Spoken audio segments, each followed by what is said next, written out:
സംസ്ഥാനത്ത് ഒരു മാസത്തിലധികം നീണ്ട പരസ്യ പ്രചരണത്തിന് കൊടിയിറക്കം. കലാശക്കൊട്ടിനിടെ സംസ്ഥാനത്ത് പരക്കെ സംഘർഷങ്ങളും നടന്നു. കല്ലേറിൽ ആലത്തൂരിൽ UDF സ്ഥാനാർത്ഥി രമ്യ ഹരിദാസിന് പരിക്കേറ്റിരുന്നു. രമ്യയെ ആശുപത്രിയിൽ പ്രവേശിപ്പിച്ചു.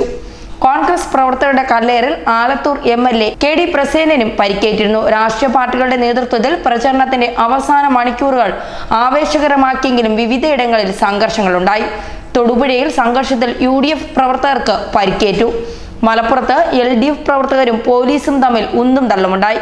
K. സുരേന്ദ്രനെ കാഞ്ഞിരപ്പള്ളിയിൽ LDF പ്രവർത്തകർ തടഞ്ഞു. മുതിർന്ന LDF നേതാക്കളെത്തി വാഹനം കടത്തിവിടുകയായിരുന്നു. കാസർഗോഡ് UDF LDF പ്രവർത്തകർ തമ്മിൽ സംഘർഷാവസ്ഥ ഉണ്ടായി. ആലത്തൂരിൽ UDF സ്ഥാനാർത്ഥിയുടെ വാഹനത്തിന് നേരെ കല്ലേറുണ്ടായി.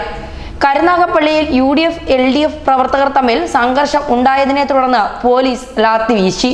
ആലപ്പുഴ സക്കറിയ ബസാറിൽ കൊട്ടിക്കലാശത്തിനിടെ ഉന്തും തള്ളുമുണ്ടായി. മുൻ മുഖ്യമന്ത്രിയും കോൺഗ്രസിന്റെ സമുന്നത നേതാവുമായ AK ആന്റണിയുടെ റോഡ് ഷോ ഇടതുമുന്നണി അനുകൂലികൾ തടഞ്ഞത് ഏറെ പ്രശ്നങ്ങൾക്ക് ഇടയായി. അദ്ദേഹത്തെയും സ്ഥാനാർത്ഥി ശശി തരൂരിനെയും നടക്കാൻ പോലും അനുവദിക്കാത്ത വിധത്തിൽ ഉന്തും തള്ളും സൃഷ്ടിച്ച് പ്രകോപനമുണ്ടാക്കിയതും പ്രചാരണത്തിന്റെ കൊട്ടിക്കലാശത്തിന് കളങ്കമായി. രാജ്യത്തെ തന്നെ ഉന്നത നേതാവായ ആന്റണിയെ അപഹസിക്കുന്നിടത്തോളം എത്തിയ പെരുമാറ്റത്തിൽ വ്യാപക പ്രതിഷേധവും ഉയർന്നിട്ടുണ്ട്. അദ്ദേഹത്തെ തടഞ്ഞതിനെ തുടർന്ന് വാഹനത്തിൽ നിന്ന് ഇറങ്ങി നടക്കാൻ ശ്രമിച്ച ആന്റണിക്കെതിരെ കയ്യേറ്റ ശ്രമം ഉണ്ടായതായും പരാതിയുണ്ട്. തിക്കിലും തിരക്കിലും പലതവണ ബാലൻസ് തെറ്റിയ 78-കാരനായ ആന്റണിയെ കോൺഗ്രസ് പ്രവർത്തകർ വലയം തീർത്താണ് വീഴാതെ കാത്തത്. നടക്കുന്നിടത്തെല്ലാം കൂക്ക് വിളിച്ചും മുദ്രാവാക്യം വിളിച്ചും ഡാൻസ് ചെയ്തും ഇടതുമുന്നണി പ്രവർത്തകർ അപഹസിക്കുകയും ചെയ്തതോടെ ആന്റണി ആകെ വിഷാദവാനായാണ് കാണപ്പെട്ടത്. തിരുവനന്തപുരം മണ്ഡലത്തിലെ UDF സ്ഥാനാർത്ഥി ഡോക്ടർ ശശി തരൂരിന്റെ പ്രചാരണത്തിന് സമാപനം കുറിച്ച് തീരദേശ മേഖലയിലെ വേളിയിൽ നിന്ന് പര്യടനത്തിന് ഒരുങ്ങുമ്പോഴാണ് ഇടത് പ്രവർത്തകർ തടഞ്ഞ് സംഘർഷം സൃഷ്ടിച്ചത്.